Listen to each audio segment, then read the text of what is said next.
회복의 길입니다. 우리 모두는 구약 백성이나 신약 백성이나 죄를 짓지 않고서는 살지 못하는 존재들입니다. 아담의 자손들이거든요. 하나님께서는 우리 인류를 두 아담으로 비유하셨는데, 하나는 첫사람 아담, 그리고 둘째 아담 예수님. 그래서 두 아담에게 속한 것이고요. 우리가 예수를 믿으면 첫사람 아담에게 속한 소속에서 둘째 아담으로 소속이 되는 것입니다. 첫사람 아담은 이제 하나님을 떠나 타락한 대표 선수고 불순종의 대명사. 로마서는 그렇게 사도 바울이 이것을 설명합니다.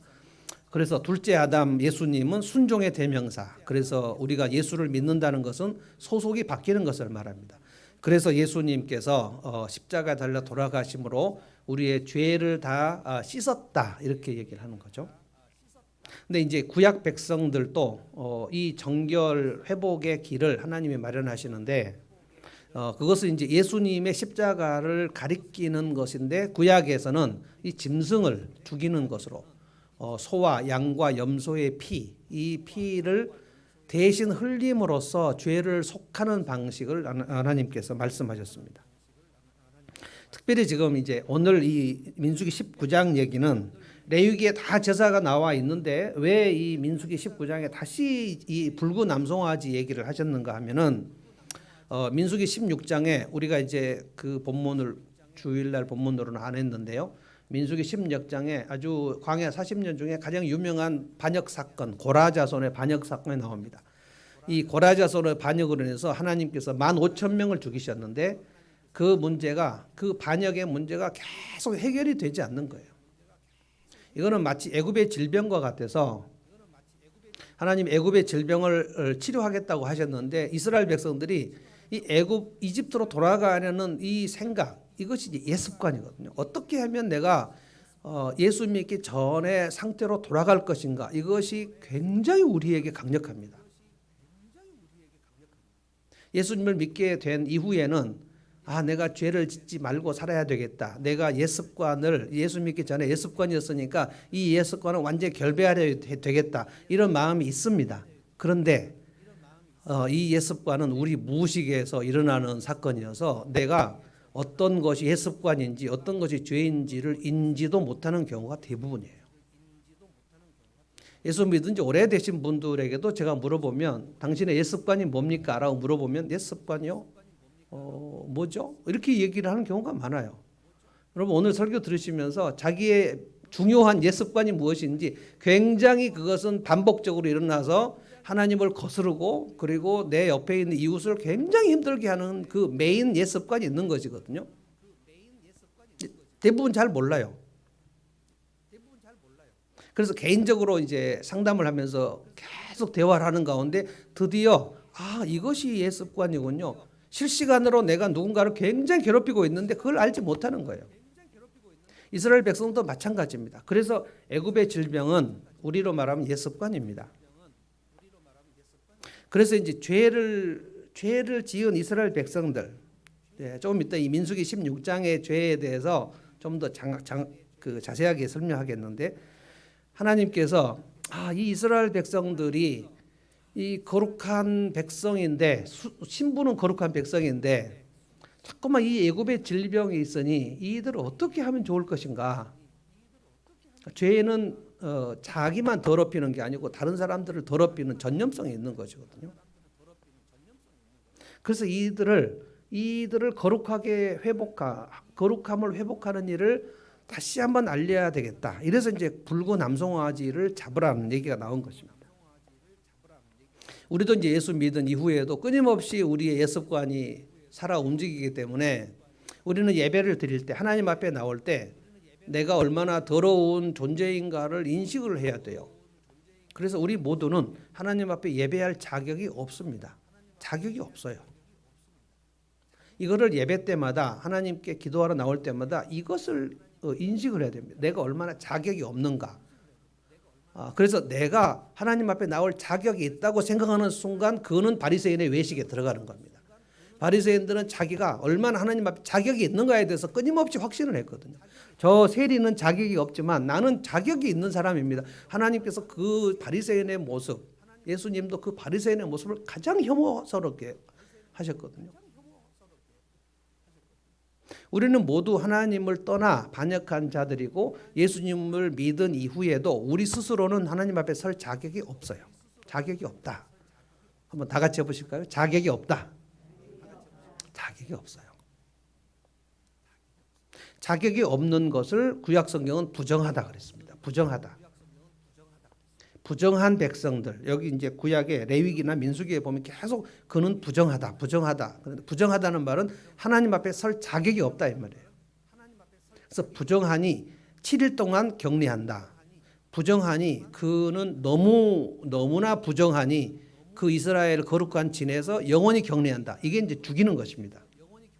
7일간 또는 14일간 그러니까 거룩한 그 공동체에서 격리시키는 것이 있는데 그래서 문둥병이 걸리면 그 교만한 병 문둥병이거든요. 문둥병에 걸리면 왕이든지 누구든지 바로 이스라엘 그 공동체에서 격리시켜서 진 바깥으로 내보냅니다.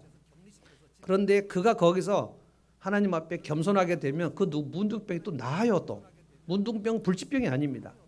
문둥병이 나으면 온 몸에 막 하얗게 휘어져 가고 막 썩어져 가는 것이 낫는 증상이 또 생겨요. 그러면 이 문둥병이 낫게 된 사람은 제사장이 그거를 확인하고 진단을 받으라 그랬어요. 그러면 제사장이 이제 정하다라고 얘기하면 그는 다시 이스라엘 진 안으로 들어올 수 있어요. 아무도 이 정결함을 스스로 갖추고 오는 사람이 없습니다.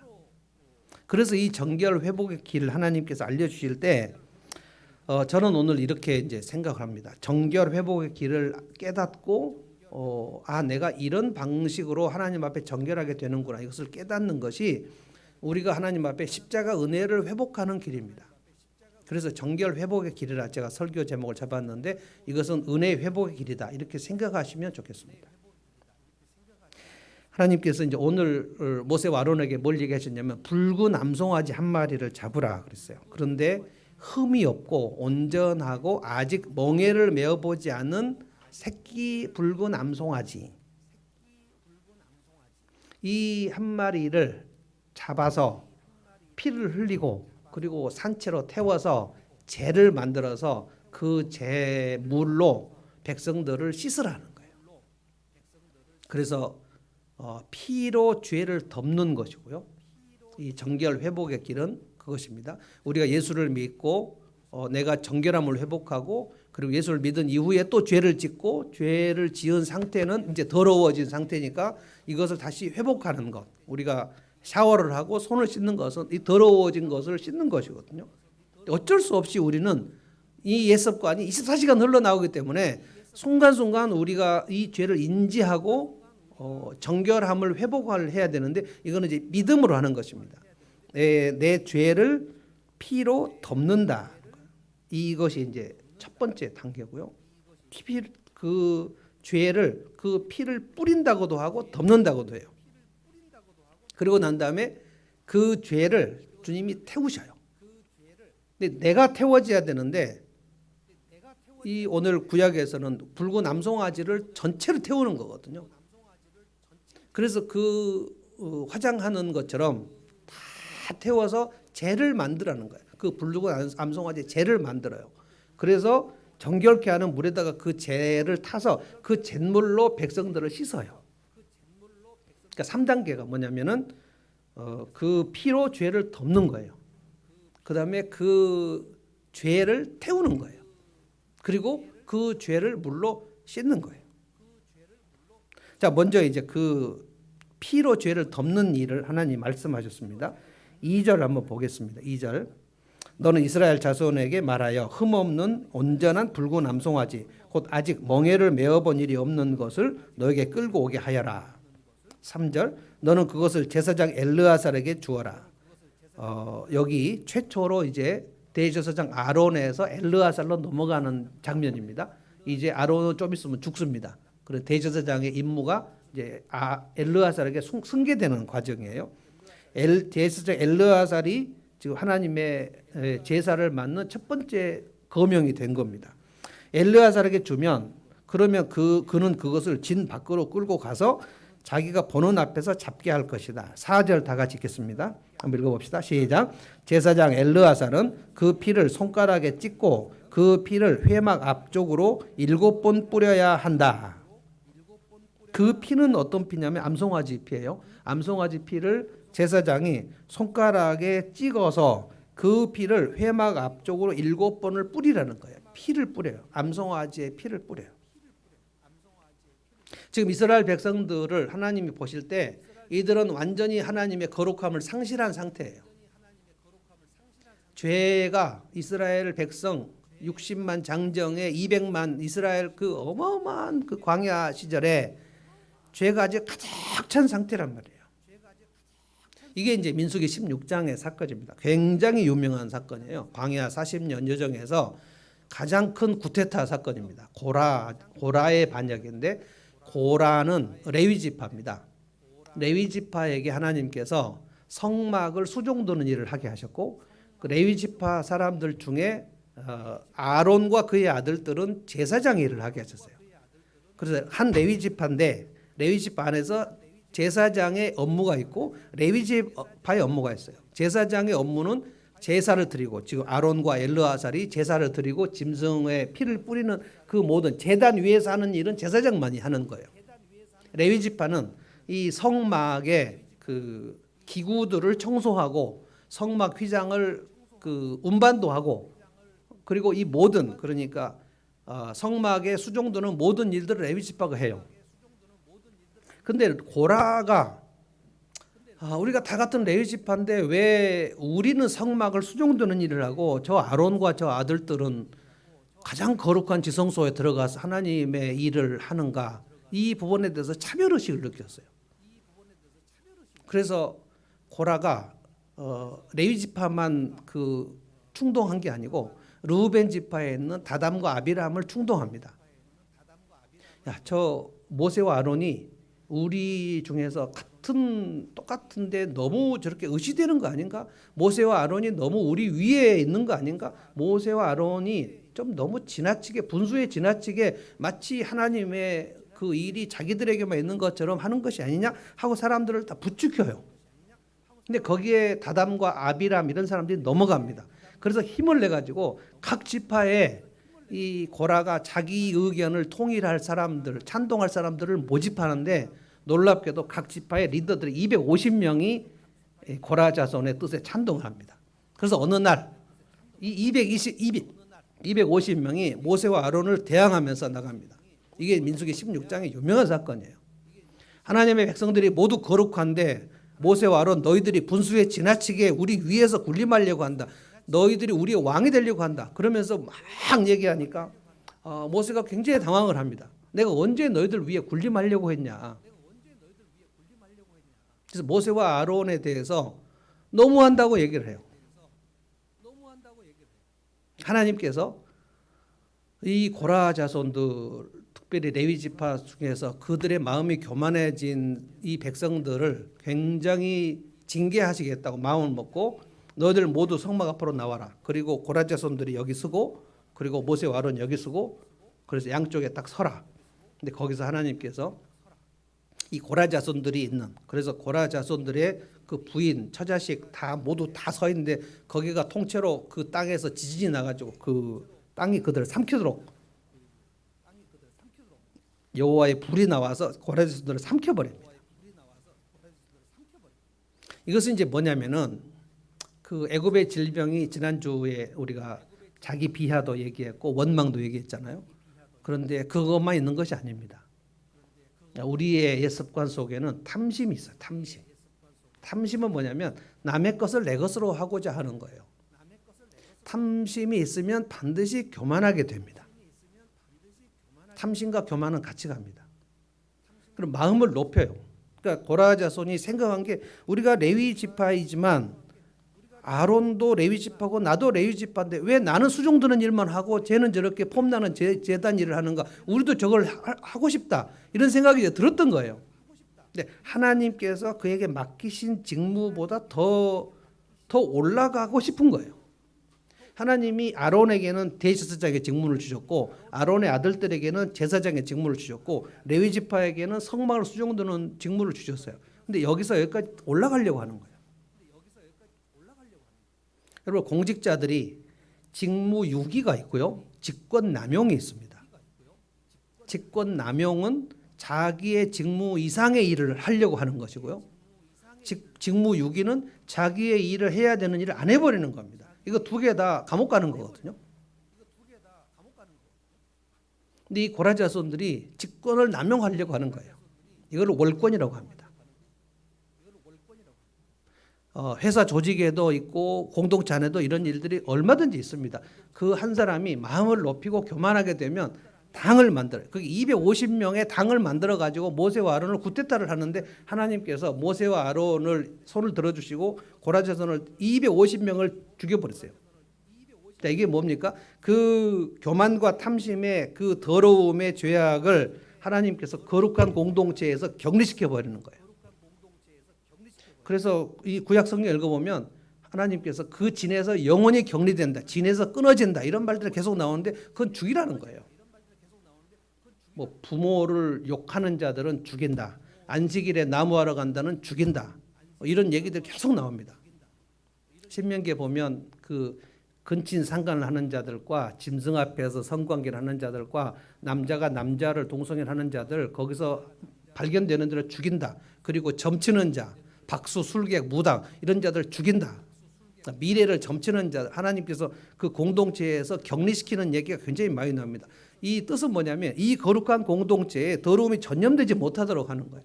그런데 그 안에서 끊임없이 더러움이 생산되니까 하나님이 고라 자손을 죽이셨고 그것은 뭡니까? 모세와 아론이 지금 이스라엘 백성들 중에서 지나치게 너무한 게 아니고 이 고라 자손들이 교만과 탐심이 있어서 지금 이 공동체가 거룩함을 상실됐다. 그래서 고라 자손을 죽였는데 여러분 민수기 16장 보면 정말 놀라운 얘기가 나옵니다. 그 다음 날 고라 자손 죽은 날 그 다음 날 전체 이스라엘 백성들이 모세와 아론을 대적합니다.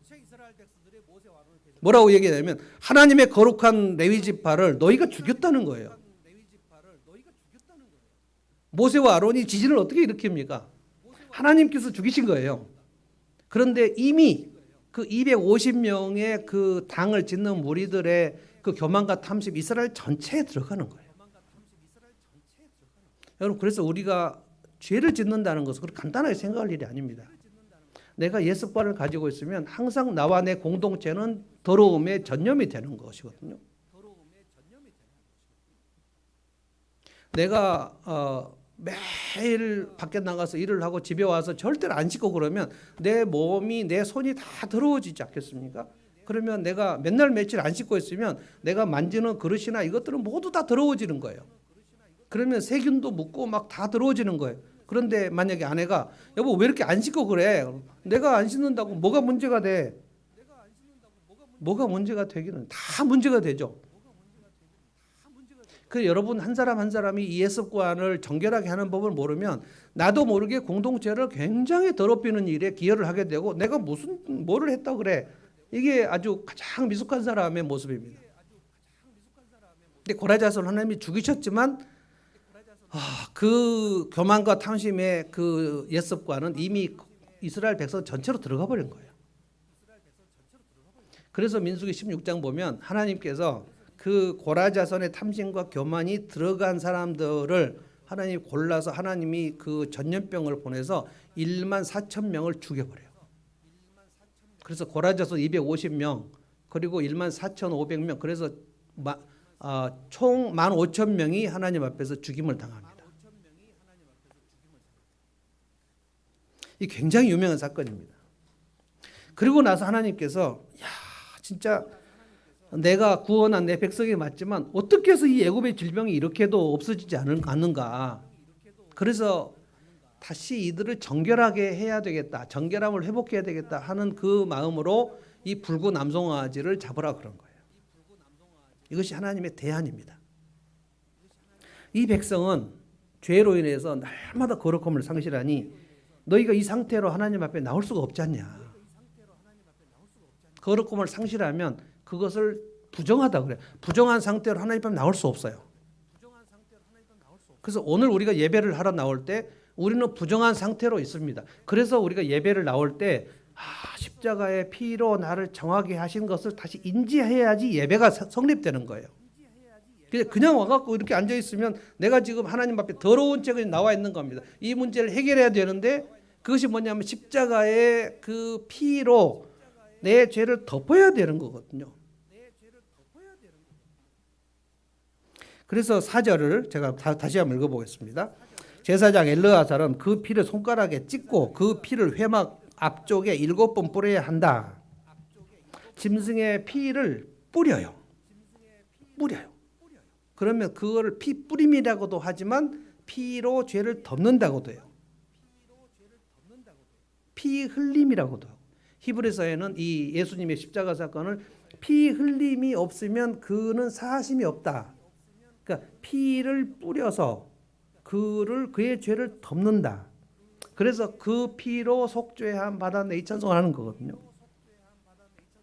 7번 뿌린다는 건 뭡니까? 우리가 나아만도 7번, 그리고 엘리야도 7번, 큰 비가 올 때까지 7번. 그것은 1, 2, 3, 4, 5, 6, 7을 의미한다기보다는 완전함을 말하는 거거든요. 완전함. 제7일이 완전한 하나님의 날이잖아요. 그래서 7번을 뿌리라는 것은 완전히 덮는다는 거예요. 그래서 우리가 예수님을 믿는다는 것은 예수님의 피로 우리 죄를 완전히 덮어버린다는 거예요. 우리는 지금도 죄인이에요. 우리는 지금도 자격이 없어요. 그런데 우리가 무엇을 믿습니까? 우리가 예수를 믿을 때 예수님의 그 피가 우리 죄를 완전히 덮어버리는 것을 믿는 거예요. 이게 이제 붉은 암송아지. 그리고 하나님께서 그 피로 암송아지의 피를 뿌려서 그들의 죄를 덮고 나서 하나님께서 뭐라고 말씀하시면 너희는 이제 정결하다 이렇게 얘기하시는 거예요. 그러니까 우리가 현재 정결한 존재가 아님에도 불구하고 예수님의 피 뿌림을 통해서 그래 그 피가 내 죄를 덮었구나 이것을 믿는 거예요.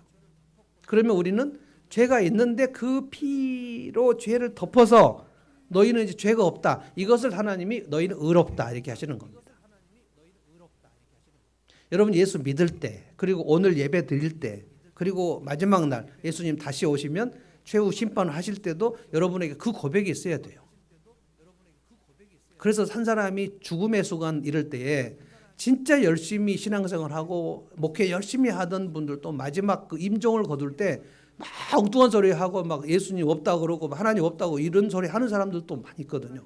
그래서 마지막 그 임종을 하는 것을 누군가가 그 사람이 마지막 시간에 예수님의 피, 예수님의 보혈로 내 죄가 덮여지고 주님의 피 뿌림으로 내가 사신 줄로 믿습니다. 이 믿음의 고백을 하도록 임종을 인도하는 겁니다. 그래서 예배 때마다 오늘 또 혹시 그런 아무 생각 없이 그냥 쑥 들어와서 앉아 있었다면 내가 믿음으로 이 고백이 없이 앉아 있었다면 그것은 여러분은 지금 더러운 채 하나님 앞에 서 있는 것입니다. 하나님 안 받으세요. 예수님의 보혈을 생각하지 않는 예배는 하나님께서 안 받으십니다. 그래서 예배하러 올 때마다 그리고 여러분이 릴레이 기도를 하러 올 때마다 하나님 하고 부를 때마다 하나님은 더러운 존재로는 하나님 못 받으시거든요. 그래서 예수님의 피 뿌림을 날마다 생각해도 주님 나는 더러운 존재인데 부정한 존재인데 주님의 피로 나를 정결해 가신 줄로 믿습니다. 이 고백이 필요하다는 거예요. 자, 두 번째 5절로 한번 가봅시다. 불로 죄를 태우는 것입니다. 다 같이 한번 읽어봅시다. 5절과 6절 다 같이 한번 읽습니다. 시작. 그 암송아지는 제사장의 보는 앞에서 불살라야 하며 그 가죽과 고기와 피와 똥을 불살라야 한다. 제사장은 백향목과 읽고 계세요? 다 같이 다시 6절 시작. 제사장은 백향목과 우슬초와 홍색 털실을 가져와서 암송아지를 사르고 있는 그 불 가운데 그것을 던져야 한다. 자, 뭐를 하냐면은 그 암송아지를 지금 태우는 겁니다. 완전히 태워요. 우리가 그 화장할 때 사랑하는 가족을 이제 마지막 보낼 때 그 가족들이 화장하러 들어가는 그 관을 마저 보게 하거든요. 그러면 이제 그 태워지고 있는 그 시간 동안 가족들이 그걸 그 태워지는 것은 못 보지만 그 창고에서 이제 기다리고 있다가 1시간 반에서 2시간이 되면 딱 다 태워져서 나오면 화장이 끝나면 그 재만 요만큼 남습니다. 그 재가 남아요. 그거를 이제 그 항아리에다가 넣어서 이제 유족에게 주면 그 재를 가지고 이제 납골당에 가가지고 이제 장례를 치르죠. 이 태워지는 모습을 온 백성들이 다 보라는 거예요. 그 붉은 암송아지가 완전히 태워지는 장면. 이것은 하나님께서 번제라고 합니다. 번제라는 것은 다 태워서 올려드리는 제물이에요. 이 암송아지가 누구 때문에 불살라지고 있는가를 다 보라는 거예요. 백성들이 그 붉은 암송아지가 태워지는 모습을 다 보면서 내가 저기에 태워져야 되는데 하나님께서 저 암송아지를 대신 태우시는구나.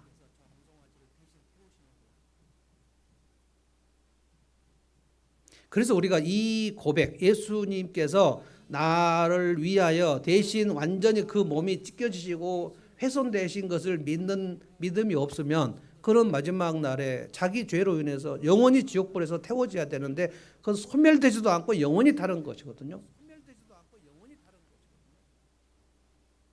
죄 지은 이스라엘 대신에 암송아지를 죽여서, 이게 구약 얘기고요. 신약은 죄 지은 우리를 위하여 하나님이 그 암송아지의 원형인 예수님을 죽이셔서, 그래서 암송아지가 다 태워지는 것, 이것이 이제 번제입니다. 번제.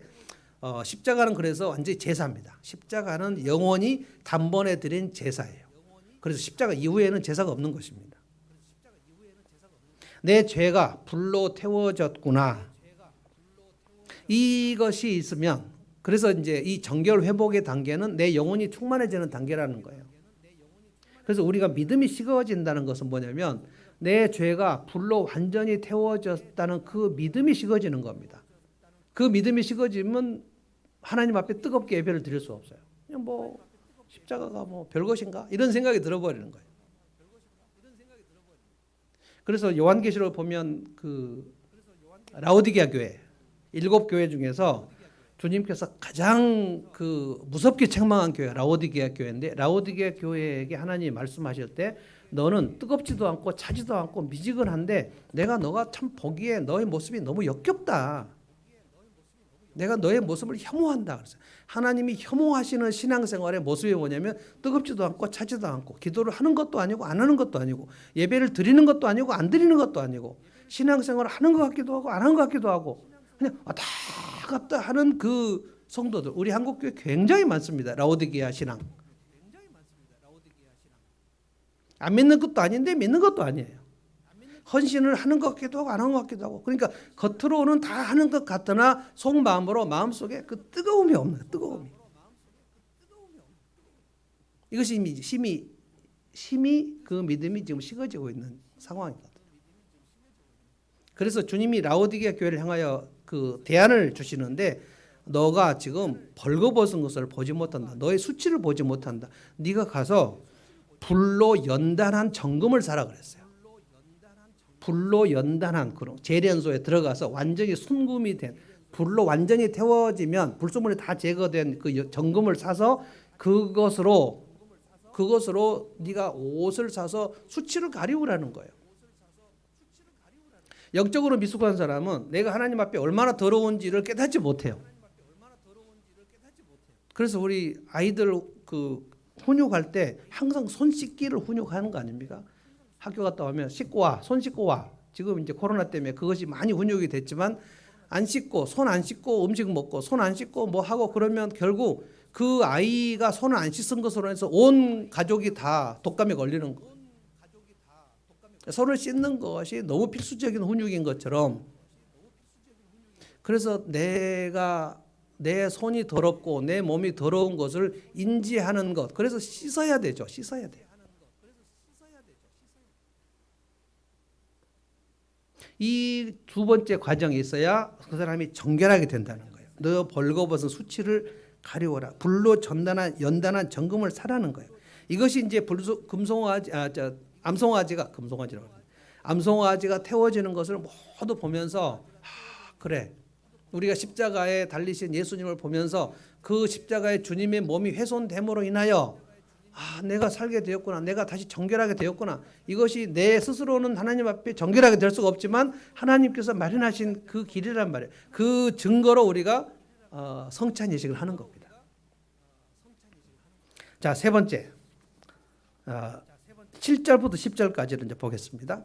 7절부터 10절까지. 7절 한번 읽어볼까요? 다 같이 읽어봅시다. 시작. 그런 다음에 제사장은 자기 옷을 빨고 물로 몸을 씻어야 한다. 그렇게 한 다음에야 그는 진 안으로 들어올 수 있다. 그 제사장의 부정한 상태는 저녁까지 계속될 것이다. 자, 여기서 제사장이 지금 물로 몸을 씻지 않은 상태는 제사장도 부정한 상태라는 거예요. 이 세 번째 단계를 거치지 않으면 제사장의 그 진 안으로 들어올 수 없다는 거예요. 그래서 물로 반드시 씻어야 된다. 그리고 그 옷을 빨아야 된다. 그리고 8절에 보면 그 암송아지를 불살은 그 직원은 레위지파예요. 레위지파도 자기 옷을 빨고 물로 몸을 씻어야 된다. 그 부정한 상태는 저녁까지 계속될 것이다. 그래서 이제 마지막으로 이 물로 내 몸을 씻는 것 이것을 정결 예식이라고 하고 좀 줄이면 구약이나 신약에도 그런 말들이 나오는데 결례가 있었다. 그 유대인의 결례로 물 항아리가 있었다. 이게 이제 결례라는 게 정결하게 의식하는 그 손을 씻는 그 그릇을 쭉 있는 거예요.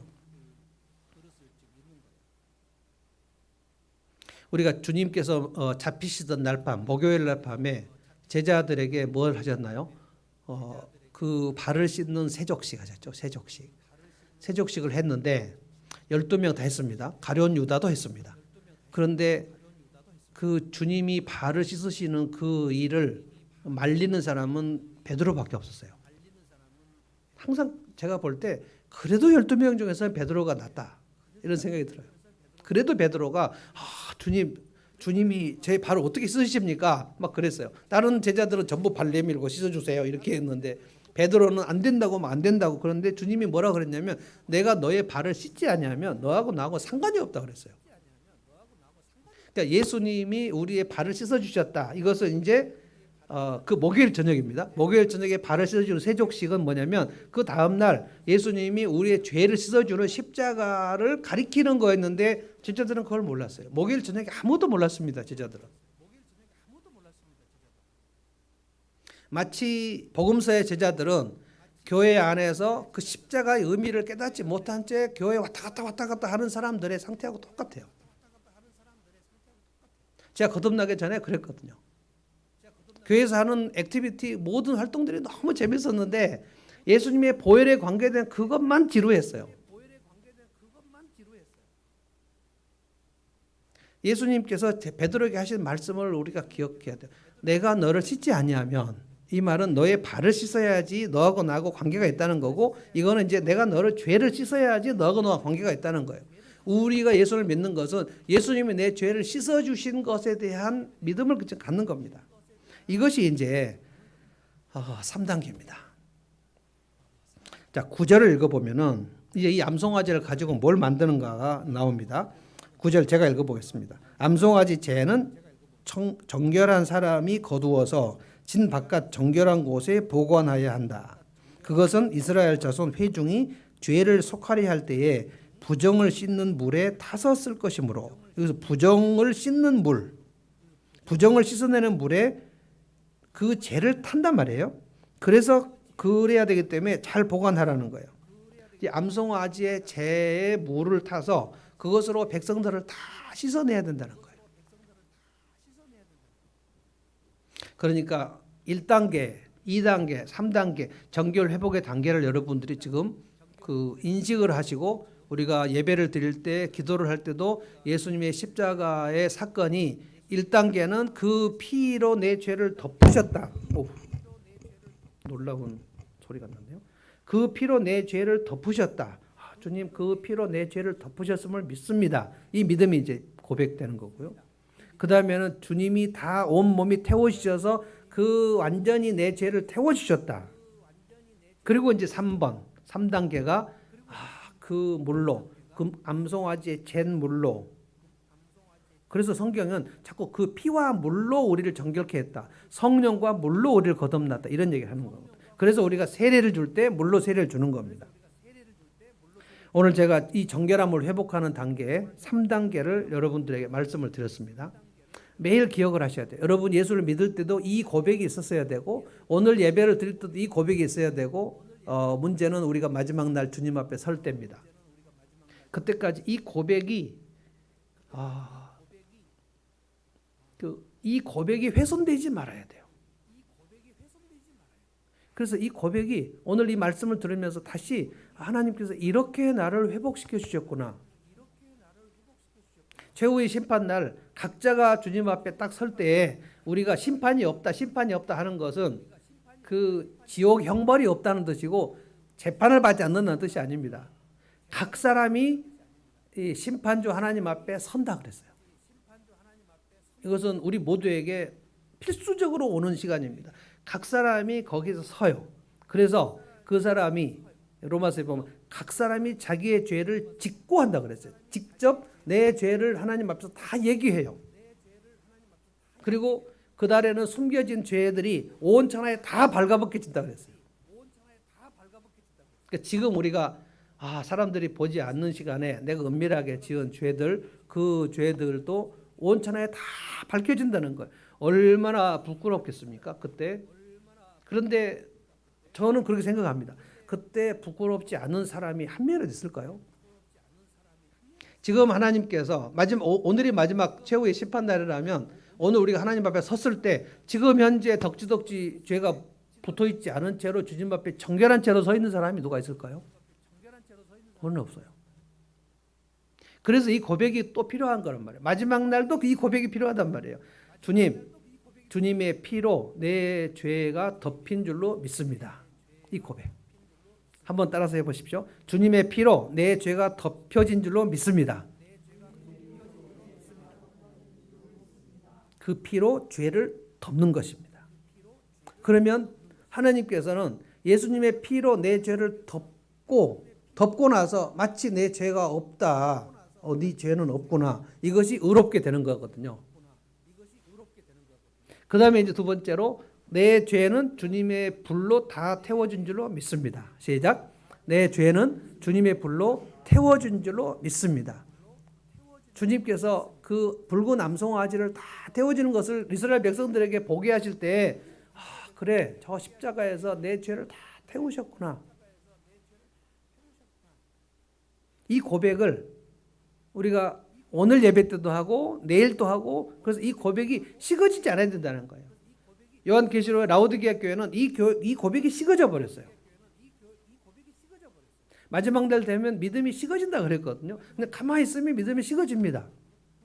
저는 코로나 3년 기간을 지나면서 한국 교회의 믿음이 한 3분의 1 정도 또는 한 절반 정도 식어졌다는 생각이 듭니다. 이게 다시 회복이 안 되는 사람이 되게 많아요. 이미 코로나 3년간 주님을 떠나버린 사람도 있고 우리 공동체에서 예배를 드리다가 떠나버린 사람도 있잖아요. 근데 우리는 몇 명 안 되지만 어떤 교회는 교회가 송두리째 없어져 버린 교회도 있어요. 전국의 개척교회가 몇천 명, 몇천 개, 만 개 없어졌다 이런 통계도 있습니다. 그거를 일일이 다 지금 통계를 내지 않아서 그렇지 목사님들 중에 목회를 도저히 이제 못하겠다고 그 목사님들의 그 목회지 열정이 꺾여버린 분들을 저는 지금 계속 만나거든요. 왜 그러냐 그랬더니 코로나 3년을 거치면서 진짜 성도들이 믿음이 회복이 안 된다는 거예요. 근데 그 믿음이 회복이 안 된 거를 고민하다가 그 목사님의 믿음이 꺾여버려요.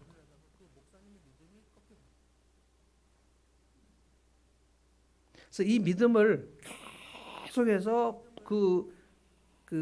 뜨겁게 달구는 것이 필요하다는 거예요. 주님의 보혈로 내 죄를 덮으신 줄로 믿습니다. 이것을 여러분이 개인기도 할 때마다 그리고 예배를 드리러 들어오실 때마다 나는 지금 더러운 존재로 들어왔는데 주님이 지금 주님의 피로 내 죄를 덮어주셨구나. 이 고백이 날마다 있어야 된다는 거예요. 그것이 계속해서 새로워져야 된다는 거예요. 내 죄를 주님이 태우셨구나. 그리고 주님의 몸이 다 태워졌구나. 그리고 마지막 이 암송아지 잿물. 오늘 이제 읽지 않은 본문인데요. 11절부터 마지막 절까지 민수기 19장을 보면 어떤 사람들이 이제 그 광야 생활을 하면서 40년을 도니까 거기에 다 이제 장례가 일어나지 않겠어요? 장례가 일어납니다. 그럼 장막에서 그 천막 안에 죽은 사람들이나 또는 들판에서 무슨 맹수에 물려 죽은 사람들이나 그 시신이 이제 와서 이제 장례를 치르면 하나님께서 시신 죽음을 하나님의 이 거룩함과 정반대되는 개념으로 보셔가지고 죽음이 이제 형벌이고 죽음이 지옥을 의미하는 것이기 때문에 시신을 만지면 부정하다 그랬어요. 그 시신을 만진 사람들이나 누군가 장례를 하려면 시신을 만져야 되잖아. 그 이스라엘 백성은 끊임없이 장례가 일어나는데 40년 동안 그 사람들이 전부 광야에서 죽습니다. 그리고 이제 민수기가 끝나면 미리암도 죽고요, 아론도 죽고요, 모세도 죽고요. 그래서 이 사람들을 하나님께서 너희들은 가나안 땅에 들어갈 수 없다. 이 광야 1세대와 함께 너희는 여기서 그냥 장례를 치른다. 시신을 만지면 그럼 하나님께서 그는 부정하다 그랬어요. 근데 시신을 안 만지고 장례를 칠 수 없기 때문에 그냥 어쩔 수 없이 부정한 사람들이 생기는 거예요. 그러면 그 사람들을 향하여 오라. 그래서 11절부터 이 붉은 암송아지 그 태운 그 재에 물을 타서 그 재물을 뿌려요. 물로 씻는다. 그러면 다시 지단으로 들어올 수 있다는 거예요. 저는 오늘 정결 회복 단계를 굉장히 짧게 지금 설명을 했습니다. 죄를 피로 덮는다. 그리고 그 죄를 불로 태운다. 그리고 마지막에는 죄를 물로 씻는다. 그래서 우리는 이 고백으로 지금도 정결하게 된 줄로 믿습니다. 이 고백을 주님 앞에 가실 때까지 식어지지 않도록 하는 것이 필요하다.